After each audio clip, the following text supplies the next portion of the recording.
Hallelujah, hallelujah. परमेश्वर का धन्यवाद हो प्रियो। आज पेंतेकोस्त का रविवार है, जिसे हम लोग पवित्र आत्मा का अवतरण पर्व के रूप में हम मनाते हैं। और आज का विषय कहता है the gift of the Holi spirit, the gift of the Holi spirit, पवित्र आत्मा का वरदान, पवित्र आत्मा का वरदान, ये आज का विषय है। आइए हम इस समय प्रार्थना करेंगे और उसके बाद परमेश्वर के वचन में ध्यान करेंगे।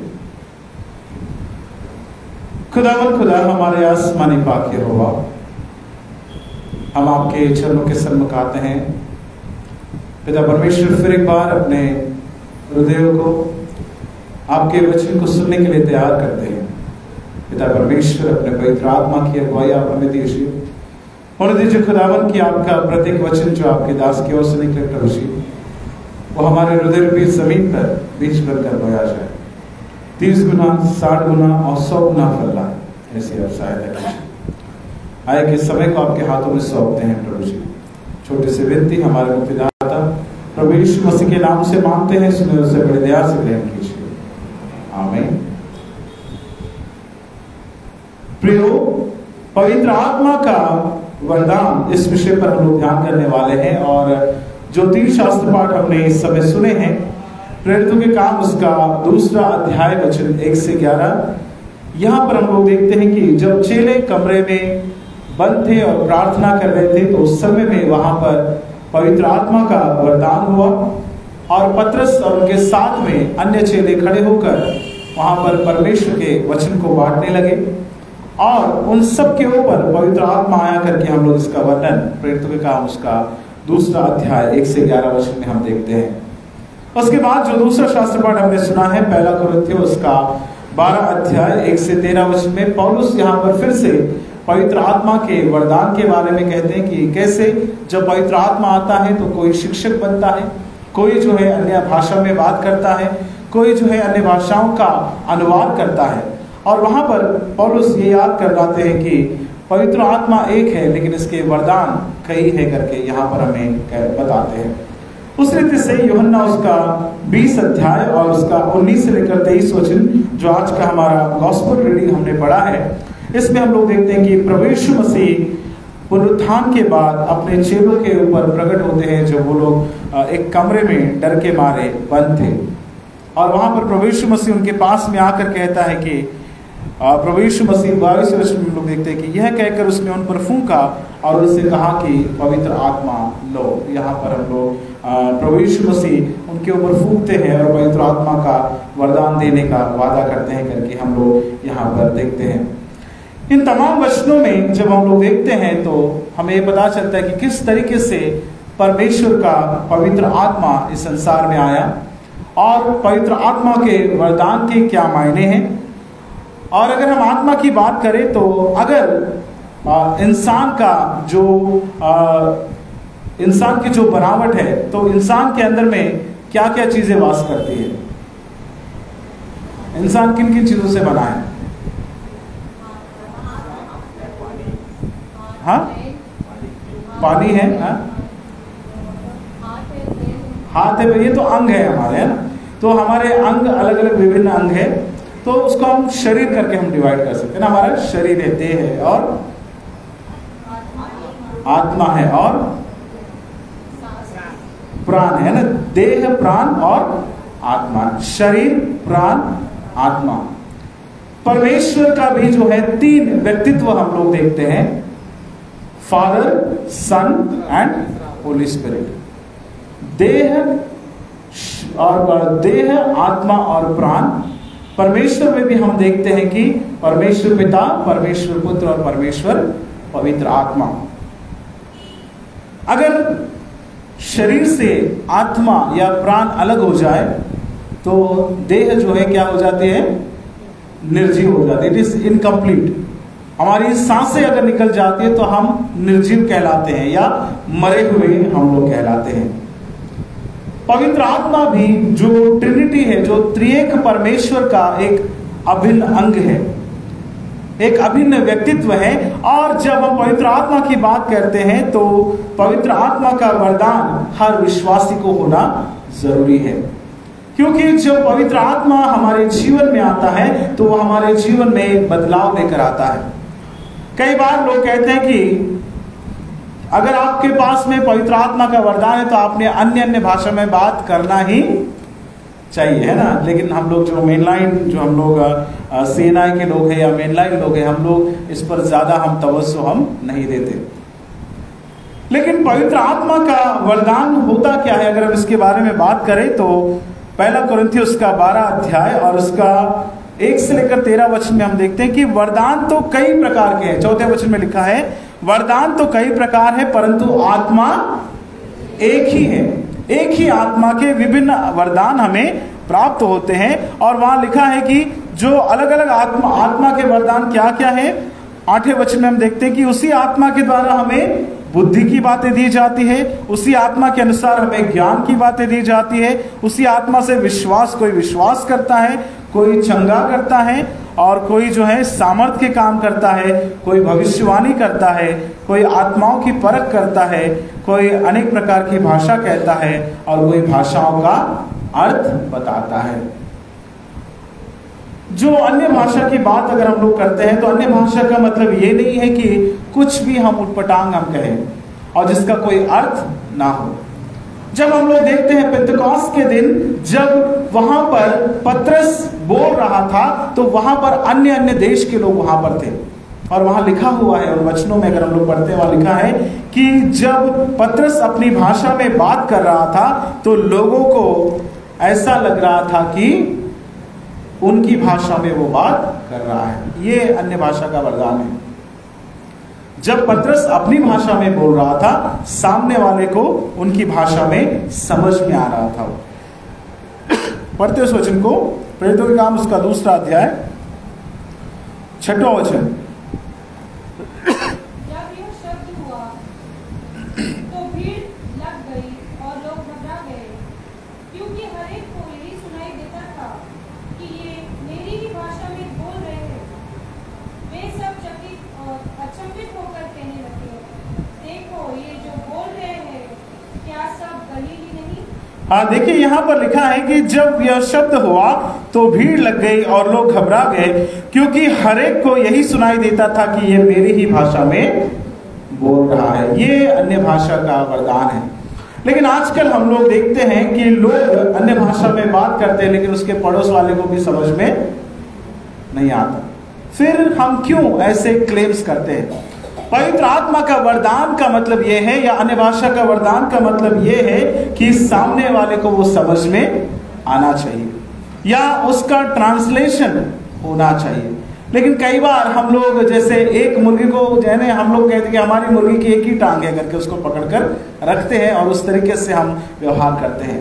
लेकिन पवित्र आत्मा केवल एक वरदान नहीं देता, वो हमें भाषाओं का अनुवाद करने का वरदान देता है, चंगाई का वरदान देता है, भविष्यवाणी करने का वरदान देता है, सामर्थ के काम करने का वरदान देता है। इसलिए जरूरी नहीं कि हर किसी को अन्य भाषा का वरदान मिले या हर किसी को एक ही वरदान मिले। परमेश्वर का आत्मा हर एक को अलग अलग दान देता है। प्रेरितों के काम उसका 2 अध्याय में हम लोग देखते हैं कि उस दिन पेंतेकोस्त के दिन उनको पवित्र आत्मा का वरदान मिला।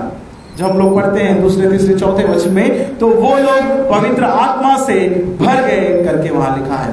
वो लोग एक कमरे में बैठकर प्रार्थना कर रहे थे और जितने लोग उस कमरे में थे वो सब के सब पवित्र आत्मा से भर गए। कौन से दिन हुआ ये सब? कौन से दिन हुआ? पेंटेकोस्ट। आपको मालूम है पेंटेकोस्ट का मतलब क्या है? पेंटेकोस्ट का मतलब पता है क्या है?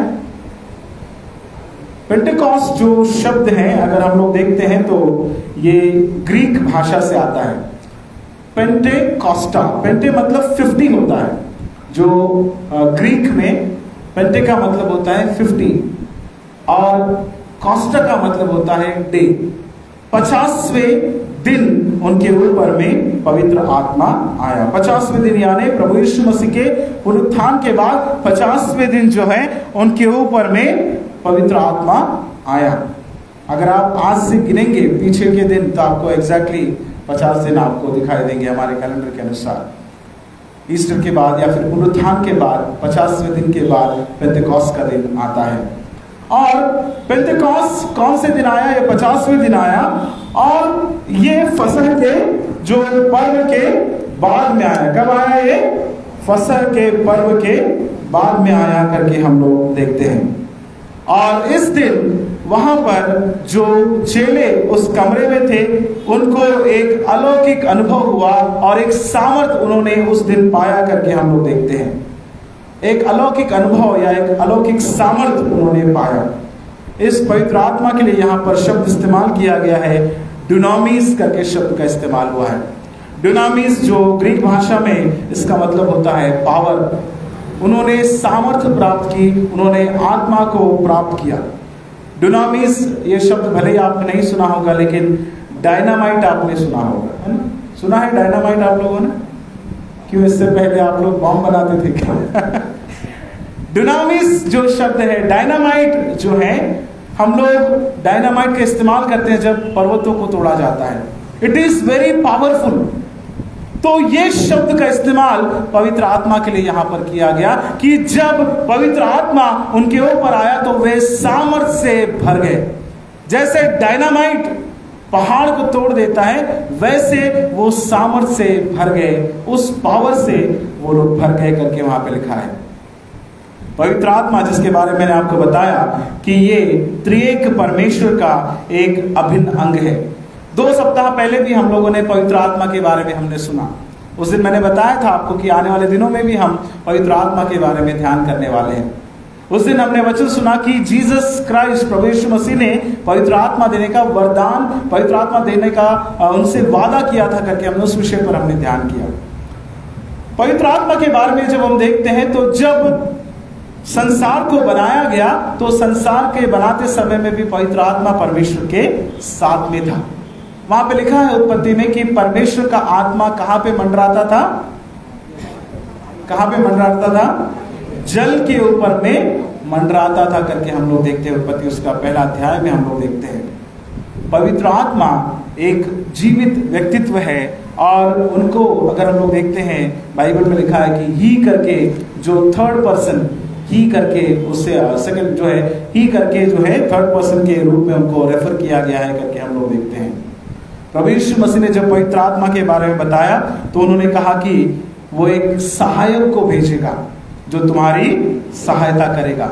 वो एक मध्यस्थ को भेजेगा जो तुम्हारे लिए मध्यस्थी करेगा और जो सदा तुम्हारे साथ में रहेगा। जो सहायक और मध्यस्थ के लिए ग्रीक शब्द का इस्तेमाल हुआ है यूहन्ना उसका 16 अध्याय 7 वचन में पैराक्लिटोस करके इस शब्द का इस्तेमाल हुआ है। पैराक्लिटोस जिसका मतलब होता है सहायक या मध्यस्थ जो तुम्हारी सहायता करता है। हम लोग पढ़ेंगे यूहन्ना 16 अध्याय 7 वचन। तो भी मैं तुमसे सच कहता हूँ, तो भी मैं तुमसे सच कहता हूँ, मेरा जाना तुम्हारे लिए अच्छा है, मेरा जाना तुम्हारे लिए अच्छा है, क्योंकि यदि मैं न जाऊं, क्योंकि यदि मैं न जाऊं तो वह सहायक तुम्हारे पास न आएगा, तो वो सहायक तुम्हारे पास न आएगा, परंतु यदि मैं जाऊंगा तो उसे तुम्हारे पास भेजूंगा। परंतु मैं यदि जाऊंगा तो उसे तुम्हारे पास में भेजूंगा। यहाँ पर प्रभु यीशु मसीह पवित्र आत्मा के बारे में बात करते कि वो सहायक तभी आएगा जब मैं तुम्हारे पास से चला जाऊंगा। पिछली बार हमने देखा कि पवित्र आत्मा पुराने नियम में हमेशा रहने के लिए नहीं आता था, वो आना जाने का काम करता था। जब जब जरूरत होती थी तब तक पवित्र आत्मा आता था और फिर लौट कर वापस चला जाता था। पवित्र आत्मा के बारे में खासियत यह है कि 3 विशेषताएं हैं पवित्र आत्मा की। इसको हम लोग ओमनी प्रेजेंट कहते हैं, जो थियोलॉजिकल भाषा में हम इसे कहते हैं ओमनी प्रेजेंट, ओमनी पोटेंट और ओमनीशिएंट। 3 शब्द है। मैं आपको समझाने की कोशिश करता हूं इसका मतलब क्या है। ओमनी प्रेजेंट का मतलब है कि हर जगह पर मौजूद होना। ओमनी प्रेजेंट का मतलब होता है प्रेजेंट एवरीवेयर, हर जगह पर मौजूद होना। पवित्र आत्मा हर जगह पर हमारे साथ में मौजूद रहता है। दूसरा जो खासियत है पवित्र आत्मा की, it is omni potent. Potent का मतलब पोटेंशियल जिसको हम कहते हैं कि ताकत, वो सर्व समर्थ है। ये बहुत ताकतवर है, पवित्र आत्मा की ताकत जो है बहुत ज्यादा है करके हम लोग देखते हैं। तीसरी खासियत या तीसरा गुण क्या है पवित्र आत्मा का? इट इज ओमनीशिएंट, शिएंट या साइंस हम जिसको कह सकते हैं। ओमनी साइंस का मतलब है सब कुछ जानने वाला, जो सब कुछ जानता है, जिसको हम सर्व अंतर्यामी भी हम लोग कह सकते हैं। पवित्र आत्मा हर जगह मौजूद होता है, पवित्र आत्मा सर्वशक्तिमान है, पवित्र आत्मा सब कुछ जानता है, क्योंकि वो हमारे अंदर में वास करता है। बाइबल बताती है, अगर पवित्र आत्मा के बारे में हम पढ़ते हैं तो भजन संहिता उसका 139वां अध्याय और उसके 7वें वचन में लिखा है कि हम परमेश्वर के पवित्र आत्मा से भागकर कहीं भी नहीं जा सकते। पढ़ेंगे उस वचन को, भजन संहिता उसका 139वां अध्याय 7वां वचन पढ़िए कोई। मैं तेरे आत्मा से भागकर किधर जाऊं? मैं तेरी आत्मा से भागकर किधर जाऊं। यहाँ पर भजन का लिखने वाला कहता है कि तेरी आत्मा से भागकर मैं किधर जाऊं। अगर मैं आकाश में चढ़ जाऊं तो तू वहां है, अगर मैं समुद्र की गहराई में चला जाऊं तो तू वहां है। ये वो कैरेक्टर है कि परमेश्वर का आत्मा हर जगह मौजूद है, जो मैंने आपको पहले बताया। It is present everywhere, omni present. ये सर्वसमर्थ है। जब वो उनके ऊपर आया तो लोग सामर्थ से भर गए करके लिखा हुआ है। It is omnipotent, it is omniscience. पवित्र आत्मा सब कुछ जानता है, सब कुछ जानता है। वो हमारे मन के अंदर क्या चल रहा है वो जानता है, वो हमारे जीवनों के अंदर क्या चल रहा है वो जानता है। पवित्र आत्मा वो हमारी देखभाल करता है। बाइबल और क्या बताती है पवित्र आत्मा के बारे में? पहला कुरिन्थियों उसका 3 अध्याय 16 वचन में और 6वां अध्याय 19 वचन को, 2 वचनों को हम पढ़ेंगे। पहला कुरिन्थियों उसका 3 अध्याय 16 वचन। क्या तुम नहीं जानते कि तुम परमेश्वर का मंदिर हो, कि तुम परमेश्वर का मंदिर हो और परमेश्वर का आत्मा तुम में वास करता है। तुम में वास करता है।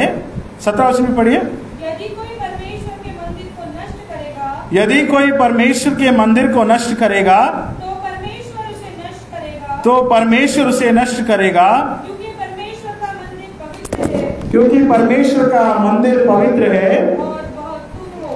और वह तुम हो, और वह तुम हो। परमेश्वर का जो मंदिर है वो पवित्र है और वह तुम हो। एक और वचन हम लोग पढ़ेंगे, पहला कुरिन्थियों उसका 6वां अध्याय 19वां वचन।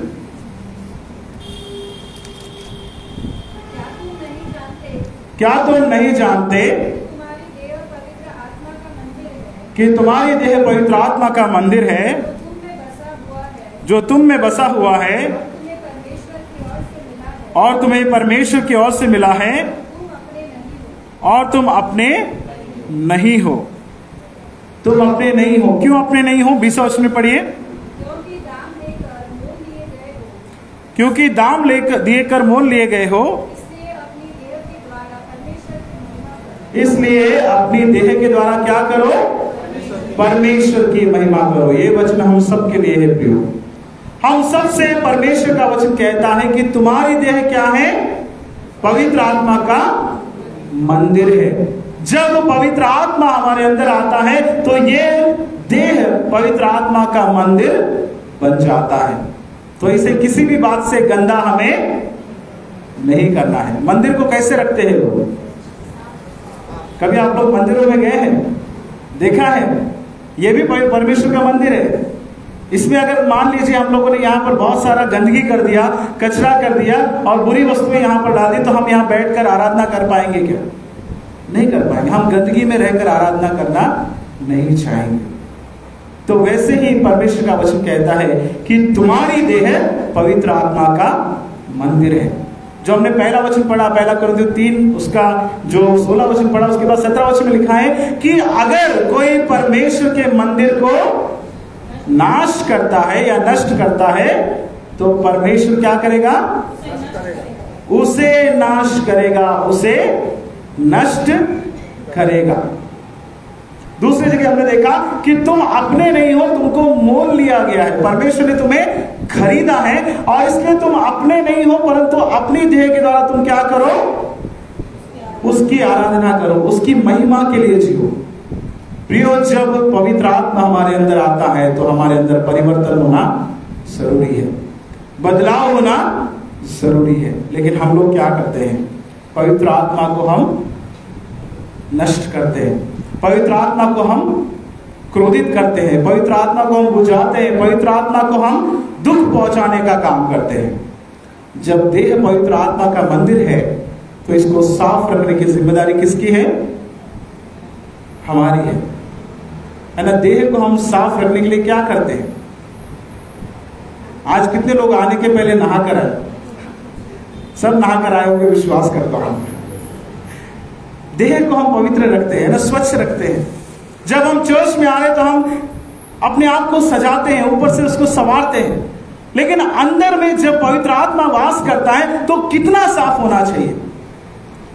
लेकिन हर रोज कुछ हमारे पुरुष लोग रात को 8 बजे के बाद में उसमें पवित्र आत्मा के मंदिर में क्या करते हैं? 8 बजे के बाद नाम पीटर और पी के टर, 8 बजे के बाद। कई बार हम इस देह को शराब से हम गंदा करते हैं, बुरे प्रकार की आदतों से, चाहे वो सिगरेट हो, तंबाकू हो, ये सारी चीजों से हम इसे गंदा करते हैं। लेकिन शराबी को बोलेंगे तो गुस्सा आ जाता है, वो बोलता है नशा शराब में होता तो नास्तिक होता है ना, वो बोलेगा मैं शराबी थोड़ी हूं। कुछ लोग तो बाइबल के वचन भी लेकर आते हैं, बाइबल में लिखा है बोले थोड़ा थोड़ा पियो, ऐसा करके लोग लेकर आते हैं वचनों को। लोग एक बताते हैं वचनों में से कि जो है जो अंदर जाता है वो इंसान को गंदा नहीं करता, लेकिन जो अंदर से बाहर आता है वो गंदा करता है। बहुत स्पिरिचुअल होते हैं लोग जो वचन बताते हैं, लेकिन बाइबल क्या बताती है? परमेश्वर का वचन हमसे कहता है कि ये तुम्हारी देह पवित्र आत्मा का मंदिर है। एक बार एक शराबी से पूछा तो क्यों पीते हो, तो उसने बोला कि शराब पीने से बुढ़ापा नहीं आता। क्या होता है? शराब पीने से बुढ़ापा नहीं आता, क्योंकि बूढ़ा होने के पहले मर जाता हो तो बुढ़ापा क्यों आएगा, है ना? तो लोग अलग अलग तरीके से बहाने बनाते हैं, अलग अलग तरीके से जो है इन चीजों का इस्तेमाल करते हैं। बुरी आदतों से हम पवित्र आत्मा के मंदिर को तहस नहस करते हैं। लेकिन कई बार जब ये बातें कही जाती है तो लोगों को टोचे जैसा लगता है। एक कलीसिया में मैं था, उस दिन भी पवित्र आत्मा का वरदान यही विषय था, इसी के ऊपर बोल रहा था, और मैं यही बोल रहा था कि शराब जो है ना, किस तरीके से हम उसे अब उसको यूज करके अपने देह को गंदा करते हैं। वहां पे तो ऐसा था कि चर्च के वेदी के सामने बैठकर लोग पीते थे, कंपाउंड में बैठकर लोग पीते थे। मुझे जब पता चला इस बात का तो मैंने पुलपिट से ये बात बोला कि कुछ लोग, जब तुम्हारे यहाँ वचन में लिखा है कि पवित्र आत्मा का मंदिर है तुम्हारी देह, उसको गंदा नहीं करना, पर लोग चर्च के कंपाउंड में बैठकर आज पी रहे हैं, बड़े ही शर्म की ये बात है। मैंने ये कहा कि अगर तुम लोगों ने पीना बंद नहीं किया तो अगले संडे तुम्हारा नाम मैं पुलपिट से ले लूंगा। लोगों को इतना बुरा लगा कि लोग मेरे ट्रांसफर के पीछे पड़ गए उसके बाद से। परमेश्वर का वचन एक आईने की नाई है, वो हमें कहता है सुधरने के लिए। परमेश्वर का वचन परमेश्वर के दासों के द्वारा बातें करता है, वो आपके लिए टॉन्टिंग नहीं है, वो आपको सुधारने के लिए कहा गया है। आप कैसे लेते हो? क्योंकि मेरा काम है आपको बताना कि परमेश्वर का वचन क्या कहता है। नहीं सुधरेंगे तो परमेश्वर मुझसे हिसाब नहीं मांगेगा, क्योंकि बाइबल में यह भी लिखा है कि जो परमेश्वर के सेवक होते हैं उनका काम यह है कि अगर उनका कोई भाई या बहन बुराई के रास्ते पर जा रहा है, नष्ट होने के रास्ते पर जा रहा है, तो उनको चेतावनी दे, उनको सुधारने की कोशिश करे। अगर ये पादरी, ये याजक अगर उनको सुधारने का काम नहीं करता है, उनको चेतावनी नहीं देता है, तो परमेश्वर इसका हिसाब किससे लेगा पता है आपको? जो नहीं बता रहा है उससे लेगा। लिखा है, बाइबल में लिखा है कि ये हिसाब तुमसे लिया जाएगा, तेरे भाई के खून का पलटा मैं तुझसे लूंगा करके वचन में लिखा है। और अगर बताने के बाद में भी लोग सुधरते नहीं हैं तो फिर उसका हिसाब हमारे ऊपर में नहीं है। तो हम क्यों वचन से कॉम्प्रोमाइज करें? क्यों हम बताने से डरे कि सुधर जाओ? सेवकों का काम ही है बताना, प्रभु यीशु मसीह भी जब इस संसार में थे तो वो भी शास्त्री फरीसियों से नहीं डरे। उन्होंने कहा कि सांप के बच्चों सुधर जाओ। तुम बाहर दिखते समय तो ऐसे दिखते हो जैसे चूना पुती हुई कब्र के समान हो, लेकिन अंदर से सड़ी गली हड्डियों की बदबू आती है तुम्हारे अंदर। हमारी देह पवित्र आत्मा का मंदिर है।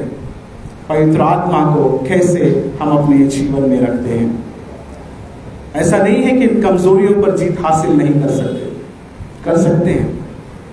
ये संभव है। परमेश्वर की आत्मा जब हमारे अंदर में आती है तो हम बुरी बातों पर जय हासिल कर सकते हैं। हम लोग गीत गाते हैं, ना तो बल से ना शक्ति से पर तेरी आत्मा के द्वारा। क्या हो जाएगा? ये पहाड़ टल जाएगा। हम लोग गाते हैं कि पर तेरी आत्मा के द्वारा ये पहाड़ टल जाएगा। चाहे कितनी भी बड़ा चैलेंज क्यों ना हो, चाहे कितनी भी बड़ी समस्या क्यों ना हो, वो पवित्र आत्मा के द्वारा जब हम कार्य करते हैं तो बड़े से बड़ा पहाड़ भी टल जाएगा। ये परमेश्वर का वचन हमसे कहता है। उस दिन जब पवित्र आत्मा इनके जीवन में आया, चेलों के जीवन में आया, उनका जीवन बदल गया। उनके जीवन में 3 परिवर्तन आए। क्या क्या परिवर्तन आए इस समय मैं आपके सामने रखना चाहता हूं। 3 बातें जो बातें उनके जीवन में हुई जब पवित्र आत्मा उनके जीवन में आया। पवित्र आत्मा का वरदान जब उन्हें मिला तो क्या हुआ, ये हम लोग आज देखते हैं। पहली बात हम लोग देखते हैं कि जब पवित्र आत्मा उनके अंदर में आया तो क्या हुआ। यूहन्ना उसका 20वां अध्याय हम लोग निकालते हैं, और जो वचन हमने पढ़ा गॉस्पेल रीडिंग आज का, यूहन्ना 20 अध्याय और उसका 19वां वचन पढ़ेंगे। 19वां वचन।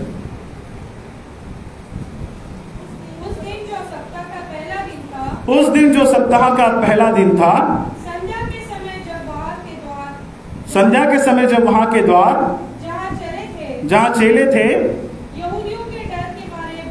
यहूदियों के डर के मारे बंद थे, तब यीशु आया और उनके बीच में खड़ा होकर उनसे कहा तुम्हें शांति मिले। पहला जो बात हुआ यहां पर हम देखते हैं कि इससे पहले, पवित्र आत्मा आने से पहले, प्रभु यीशु मसीह के पुनरुत्थान से पहले माहौल क्या था? ईस्टर के पहले का क्या माहौल था? हम सब लोग क्या कर रहे थे? 40 दिन उपवास प्रार्थना कर रहे थे। हम क्या कह रहे थे कि हम इस समय में दुख के काल से हम गुजर रहे हैं। दुख का काल क्यों है? क्योंकि प्रभु यीशु मसीह को क्रूस पर चढ़ाया गया। गुड फ्राइडे के दिन प्रभु यीशु मसीह को क्रूस पर चढ़ाया गया। एक मृत्यु के दौर से होकर गुजर रहे थे, एक तकलीफ के दौर से होकर गुजर रहे थे। चेले प्रभु यीशु मसीह के पुनरुत्थान से पहले निराश थे। कुछ संडे पहले हम लोगों ने इमाउस के मार्ग पर जाने वाले जो चेलों के बारे में हमने पढ़ा।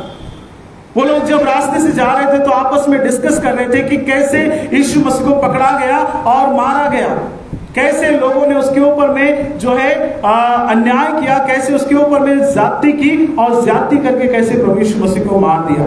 तो एक मृत्यु के बारे में हम लोग वहां पर देखते हैं। पवित्र आत्मा आने से पहले लोग मृत्यु से डरे हुए थे। मृत्यु का माहौल वहां पर बना हुआ था।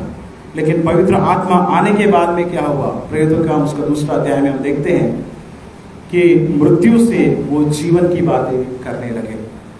पहले वो लोग मृत्यु के भय से वो लोग कमरे में बंद थे। मृत्यु वहां पर मंडरा रही थी। उनको डर था कि अगर वो लोग यहूदियों को मिल जाएंगे तो लोग उन्हें पकड़कर मार डालेंगे। चेलों में एक प्रकार से मौत का डर था, मौत का माहौल था। यीशु मसीह का मृत्यु हो चुकी थी। तो जब पवित्र आत्मा उनके अंदर आया तो क्या हुआ? वो लोग मृत्यु से जीवन की ओर जाने लगे। क्या हुआ परिवर्तन? मृत्यु से जीवन की ओर जाने लगे, क्योंकि यीशु मसीह का पुनरुत्थान हो चुका था। यीशु मसीह का पुनरुत्थान होने के बाद पवित्र आत्मा आया और अब वो मृत्यु से घबराते नहीं हैं, परंतु मृत्यु से वो जीवन की ओर चलने लगे। यीशु मसीह के पुनरुत्थान से पहले, मृत्यु से पहले हम देखते हैं कि ये जो चेले हैं सामाजिक तौर से बहिष्कृत थे, बाहर थे, लोग गरीब थे, मछुआरे थे, जरूरतमंद थे। लेकिन यीशु मसीह जब उनके पास में आया, यीशु मसीह ने उनके ऊपर में जब आत्मा को फूंका तो उनका जीवन बदल गया। ये लोग मृत्यु से जीवन की ओर जो है जाने लगे। एक संस्कृत जो श्लोक भी कहता है, आपके शायद पुराने समय में जो विजडम का जो नोटबुक आता था उस पर लिखा होता था, तमसो माँ ज्योतिर्गमय, है ना, मृत्यु माँ अमृतंगमय। और वहां पर उसका मीनिंग क्या है? तमसो माँ ज्योतिर्गमय, असतो माँ सद्गमय। उसका मीनिंग क्या है? From darkness to light, from death to life. जब पवित्र आत्मा हमारे जीवन में आता है तो हम लोग मृत्यु से जीवन की ओर हम प्रस्थान करने लगते हैं। जब पवित्र आत्मा के द्वारा हम बपतिस्मा लेते हैं तो हमें मौत का डर नहीं होता। हम कहते हैं मेरे लिए जीना मसीह और मर जाना लाभ है। जैसे पौलुस ने कहा, जब पवित्र आत्मा हमारे अंदर आता है तो हमें मौत से डरने की आवश्यकता नहीं होती। तो पहला परिवर्तन, वो लोग मृत्यु से जीवन की ओर जाने लगे जब पवित्र आत्मा उनके ऊपर आया। दूसरा क्या हुआ उनके अंदर में हम लोग देखते हैं, उसी प्रेरितों के काम उसका दूसरा अध्याय में हम लोग देखते हैं। प्रेरितों के काम उसका दूसरा अध्याय निकालेंगे हम लोग और उसका 7वां वचन पढ़िए। वे सब चकित और अचंभित होकर कहने लगे, हाँ, देखो ये जो बोल रहे हैं, हाँ, क्या सब गलीली नहीं? हाँ, तो फिर क्यों हम में से हर एक अपनी अपनी जन्मभूमि की भाषा सुनता है? देखिए यहां पर हम लोग देखते हैं दूसरा क्या हुआ वहां पे परिवर्तन। जब पवित्र आत्मा उनके अंदर आया तो पहला परिवर्तन ये हुआ कि वो मृत्यु से जीवन की ओर जाने लगे। दूसरा परिवर्तन ये हुआ वो अनेकता से एकता की ओर जाने लगे। From disunity to unity, from disunity to unity, अनेकता से या भिन्नता से एकता की ओर वो जाने लगे। कैसे, मैं आपको बताता हूं। उस कमरे में कितने लोग थे? वहां पर 120 लोग उस कमरे में थे। और कौन कौन सी भाषा के लोग थे वहां पे? आगे के वचनों में लिखा हुआ, अगर आप पढ़ेंगे 9वां वचन से, हम जो पारथी, हाँ, और मेदी और एलामी, हाँ, और मेसोपोटामिया, हाँ, और यहूदिया, हाँ, और कंपुदिकिया, हाँ, कुंतुस, हाँ, और आसिया, हाँ, और फ्रुगिया, हाँ, पंफूलिया, हाँ, और मिस्र और लीबिया देश जो कुरेन के आसपास है, इन सब देशों के रहने वाले और रोमी प्रवासी। हाँ, देखिए कितने अलग अलग देश के लोग वहां पर हैं, अलग अलग भाषा के लोग वहां पर है। लेकिन 7वें वचन में हमने पढ़ा कि उनको जो कुछ कहा जा रहा था ऐसा लग रहा था कि उनकी भाषा में ही बोला जा रहा है। भाषाओं ने उनको डिवाइड कर दिया था। कब डिवाइड किया परमेश्वर ने उनको भाषाओं में के द्वारा? नहीं, कब डिवाइड किया? अलग कब हुए थे वो भाषाओं से? उत्पत्ति में जाओ, है ना, उत्पत्ति में जाओ 11 अध्याय में, जब लोग बेबीलोन की मीनार बना रहे थे, उनकी भाषा एक थी और वो एक होने के कारण क्या कर रहे थे? परमेश्वर तक टावर बना के पहुंचना चाहते थे। और परमेश्वर ने देखा और उनके अंदर में भाषाओं की गड़बड़ी डाल दी। तो भाषाओं की गड़बड़ी से वो क्या कह रहे थे एक दूसरे को समझ नहीं पा रहे थे, और क्या हुआ? उनके अंदर में भेदभाव हुआ और वो वहां से अलग हो गए और परमेश्वर तक वो उस दिन नहीं पहुंच सके। मीनार वो बनाने में असफल रहे करके हम देखते हैं। लेकिन यहाँ पर जब पवित्र आत्मा उनके अंदर आया, वापस एक दूसरे की भाषा वो लोग समझने लगे। तो जब पवित्र आत्मा हमारे अंदर आता है तो होता क्या है? हम भिन्नता से या अनेकता से हम एकता की ओर जाने लगते हैं। यहाँ पर चेले भी जो है पहले अलग अलग थे।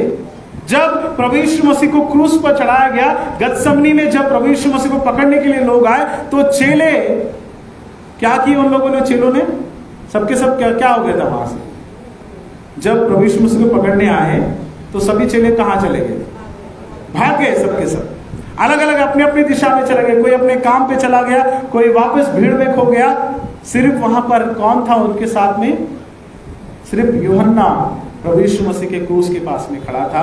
लेकिन जो बाकी के सारे चेले थे वो सब भाग गए, अलग अलग तितर बितर हो गए करके हम लोग देखते हैं। लेकिन दूसरे अध्याय में प्रेरितों के काम में हम देखते हैं कि 14 वचन में लिखा है कि वो सब के सब एक हो गए। 14 वचन में देखिए ना क्या लिखा है। तब पतरस उन 11 के साथ खड़ा हुआ और ऊंचे शब्द में कहने लगा, हे हाँ। यहूदियों, तब पतरस उन 11 के साथ में खड़ा हुआ और ऊंचे शब्द से कहने लगा। जब पवित्र आत्मा उनके पास में आया, उनके ऊपर आया, तो वो 11 के 11 साथ में खड़े हो गए। लिखा है वहां पे कि पतरस उन 11 के साथ में खड़ा हुआ। 11 लोग सब मिलकर इकट्ठा हो गए। पहले ये सब तितर बितर हो गए थे, यीशु मसीह को पकड़ने के बाद तितर बितर हो गए थे, अलग हो गए थे, भाग गए थे, उनकी यूनिटी टूट गई थी। लेकिन जब पवित्र आत्मा आया, सबके सब इकट्ठा हो गए, सबके सब एक साथ यहां पर आ गए करके हम लोग देखते हैं। दूसरी बात हम यहां पर क्या सीखते हैं? पहले हमने सीखा कि जब पवित्र आत्मा आया तो लोग मृत्यु से जीवन की ओर जाने लगे। जब पवित्र आत्मा आया तो लोग भिन्नता से एकता की ओर होने लगे, लोग इकट्ठा होने लगे, लोग साथ में आने लगे। और साथ में आने का प्रभाव क्या हुआ? उस दिन बपतिस्मा हुआ और कितने लोग वहां पर प्रभु में आए? 3000 लोग वहां पर प्रभु में आए करके हम लोग देखते हैं। 41 वचन लिखा है, अतः जिन्होंने उसका वचन ग्रहण किया उन्होंने बपतिस्मा लिया और उसी दिन 3000 मनुष्यों के लगभग उनमें मिल गए। 3000 लोग परमेश्वर के करीब आए जब वो सब इकट्ठा हुए, पवित्र आत्मा उनके ऊपर में आया। प्रियो, अगर पवित्र आत्मा हमारे अंदर है, पवित्र आत्मा अगर हमारे अंदर में काम कर रहा है, तो हम सबको इकट्ठा आना बहुत जरूरी है, एकता में रहना बहुत जरूरी है, एक साथ एक मन के होना बहुत जरूरी है। क्योंकि जब तक हम इकट्ठा नहीं होंगे, एक साथ नहीं आएंगे, पवित्र आत्मा का कार्य हमारे जीवन में दिखाई नहीं देगा। कलीसिया को अगर बढ़ना है तो कलीसिया को एक मन होकर प्रार्थना करना जरूरी है, एक मन होकर सेवा करना जरूरी है। लेकिन आज हमारे कलीसियाओं के हालत हम देखते हैं कि लोग ग्रुप्स में बटे हुए हैं। राजनीति के चक्कर में लोगों की पार्टियां बन चुकी है, कलीसियाओं अलग अलग टुकड़ों में हम बटे हुए हैं। लेकिन परमेश्वर का वचन कहता है कि जब पवित्र आत्मा आपके अंदर है तो आप अनेकता से एकता की ओर जाते हैं, आप अलगाव नहीं रखते, भेदभाव नहीं रखते, एक मन होकर आप प्रार्थना करते हैं। दो बातें हमें देखी, जब पवित्र आत्मा आता है तो क्या होता है? मृत्यु से जीवन की ओर, अनेकता से एकता की ओर। तीसरी और अंतिम बात हम लोग देखते हैं, 19वां वचन पढ़ेंगे, यूहन्ना उसका 20 अध्याय 19 वचन फिर से एक बार पढ़ेंगे।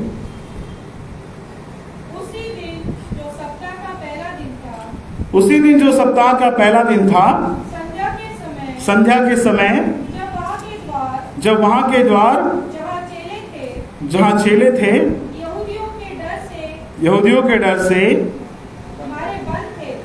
यहूदियों के डर के मारे बंद थे। जो तीसरी बात हम देखते हैं कि यहाँ पर जब प्रभु यीशु मसीह की मृत्यु हुई तो उस समय में जो चेले हैं वो डरे हुए हैं, दरवाजे बंद है।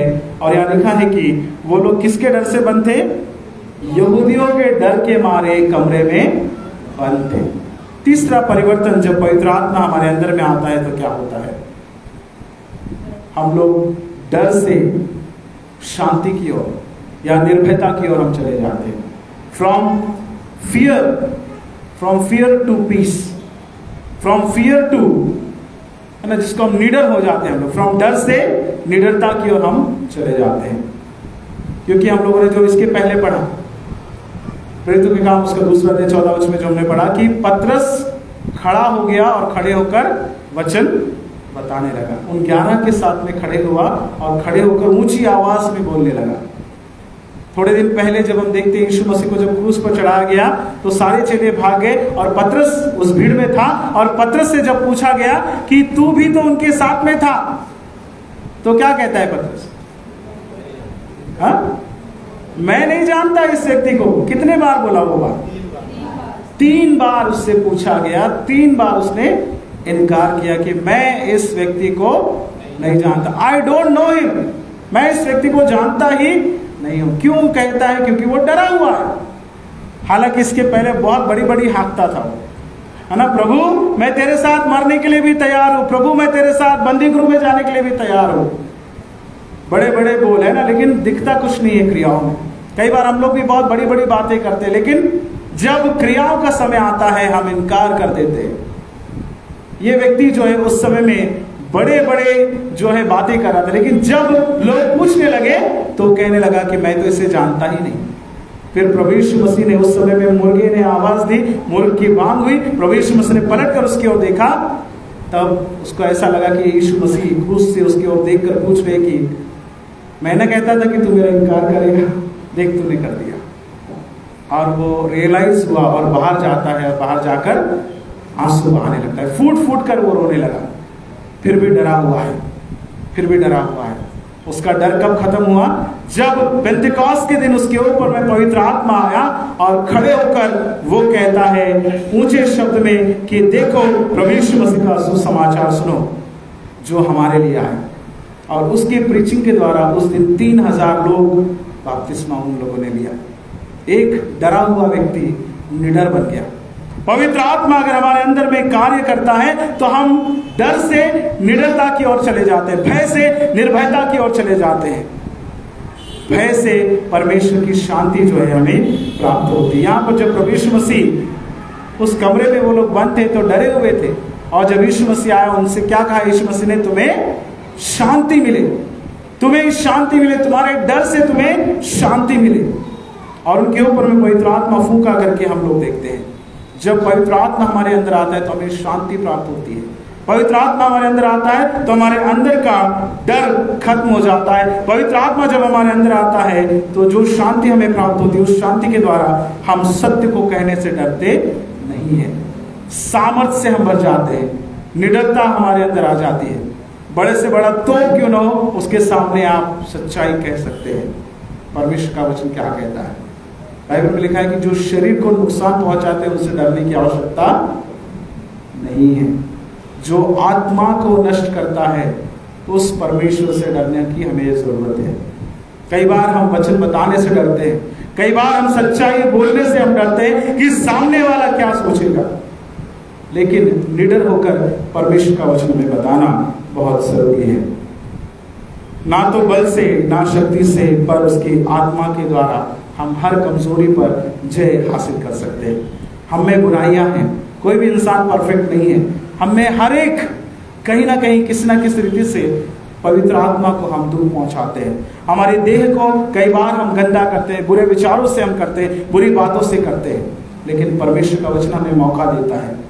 वो कहता है कि हम इस देह को नष्ट ना करें या इस पवित्र आत्मा के मंदिर को नष्ट ना करें, परंतु इसके द्वारा परमेश्वर की महिमा हम करें करके परमेश्वर का वचन हमसे कहना चाहता है।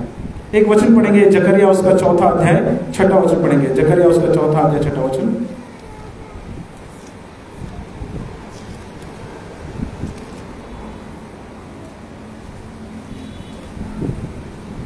जकरिया 4:6 पढ़िए।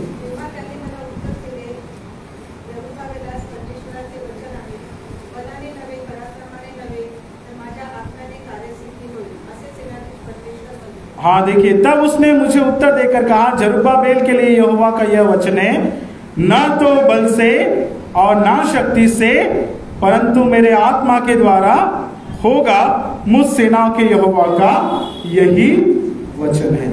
किससे कहा यह वचन? परमेश्वर की आत्मा ने किससे कहा? क्या लिखा है वहां पे? जरुब्बाबेल से परमेश्वर की आत्मा ने क्या कहा कि ना तो बल से ना शक्ति से, परंतु मेरी आत्मा के द्वारा ये होगा, और मुझ सेनाओं के यहोवा का यही वचन है। अब वहां से जरुब्बाबेल का नाम हटा दीजिए, आप हटा के अपना नाम वहां पर डालिए। परमेश्वर के वचन ने रेवरेंड आमीन कलवले से कहा कि ना तो बल से ना शक्ति से, पर मेरी आत्मा के द्वारा ये होगा। मैंने अपना नाम डाला है, आप अपना नाम डाल के पढ़ सकते हैं वहां पे। अगर आप कोई भी कमजोरी पर, जब तक आपको लगता है कि मैं इस पर जीत हासिल नहीं कर पाऊंगा, तो ये वचन पढ़िए। ये वचन कहता है कि ना तो बल से ना शक्ति से। परमेश्वर का वचन ये आपसे व्यक्तिगत रीति से कहना चाहता है कि ना तो बल से ना शक्ति से, पर परमेश्वर की आत्मा के द्वारा ये होगा, हो पाएगा। हर कमजोरी पर हम जीत हासिल कर सकते हैं, हर मुश्किलों पर हम काबू कर सकते हैं, क्योंकि जब चेलों के ऊपर पवित्र आत्मा आया तो वो लोग जो है मृत्यु से जीवन की ओर जाने लगे, अनेकता से एकता की ओर जाने लगे और भय से निर्भयता की ओर जाने लगे। ये हम लोग यहाँ पर देखते हैं। हमको डरना संसारिक चीजों से नहीं है, संसारिक बातों से नहीं, परंतु जो तुम्हारे अंदर वास करता है उससे डरना बहुत जरूरी। एक अंतिम वचन पढ़ के हम समाप्त करेंगे। पहला यूहन्ना उसका 4 अध्याय 4 वचन पढ़िए। पहला यूहन्ना 4 अध्याय 4 वचन। हे बालको तुम परमेश्वर के हो, तुम परमेश्वर के हो और तुमने उन पर जय पाई है, उन पर जय पाई है, क्योंकि जो तुम में है क्योंकि जो तुम में है वो उससे है, वो उससे है जो संसार में है, जो संसार में है बड़ा है। बड़ा है। जो तुम्हारे अंदर है वो उससे बड़ा है, जो इस संसार में उससे बड़ा है। संसार में भले ही शैतान का राज क्यों ना हो, संसार में, क्योंकि संसार में कौन है, संसार में जो है उसने इस संसार के लोगों की आंखों को अंधा कर दिया करके वचन लिखा है। जो इस संसार में है उसने लोगों की आंखों को अंधा कर दिया है, लेकिन तुम्हारे अंदर में जो है वो उससे बड़ा है जो इस संसार में है। परमेश्वर की आत्मा जब हमारे अंदर है तो वो इन सारी सांसारिक बातों से परे है, उससे बढ़कर है। तो हम इन कमजोरियों पर जय हासिल कर सकते हैं। कैसे? जब पवित्र आत्मा का वरदान हमारे अंदर होता है, जब हम अपने जीवन को पवित्र आत्मा के हाथों में सौंप देते हैं। प्रियो, आज पवित्र आत्मा का जो दिन है, पेंतेकोस्त के दिन, मैं आपसे यही कहना चाहता हूँ कि हम अपने जीवन को फिर से परमेश्वर के सम्मुख समर्पित करें। हम परमेश्वर से कहें कि वह हमें उसकी आत्मा से अभिषेक करे। हम जो है बुरी बातों में, बुरी आदतों में फंसकर अपनी बुलाहट से मुख न मोड़े। परमेश्वर ने हमें उसकी सेवा करने के लिए बुलाया है। उसकी आत्मा के द्वारा जो हमारी देह में वास करती है, इस देह के द्वारा परमेश्वर की महिमा करने के लिए परमेश्वर ने हमें बुलाया है। परमेश्वर का पवित्र आत्मा हमारी अगुवाई करे, हमारी सहायता करे कि हम तमाम कमजोरियों पर जीत हासिल करें। प्रभु करे वचन हम सब के लिए आशीष का कारण बने। आमीन।